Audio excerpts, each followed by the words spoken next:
The stereotypical Karen. Have y'all ever seen a Karen out in the wild? When I was doing research for my new book, I have a whole chapter on Karens. It's awesome. But like, I can't tell you how many times I was in a Walmart or how many times I was in a Target. That's how Target shoppers say, Target.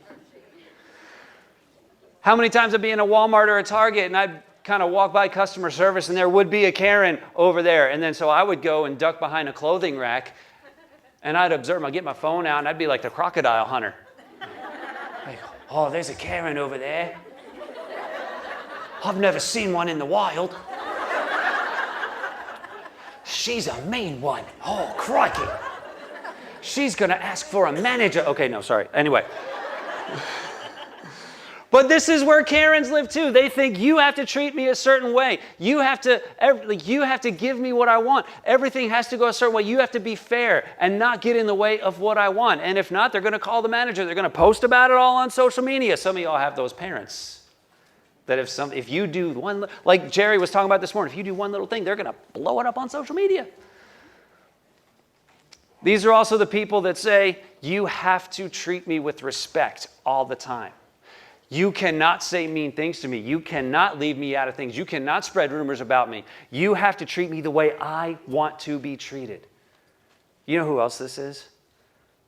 These are the people that are trying to cancel comedians. And as a stand-up comedian, it's really frustrating. Because when people know how to take a joke, then it's all good. We can laugh. But there's at the University of Colorado has a department that is, their sole focus is to study humor and study what makes people laugh.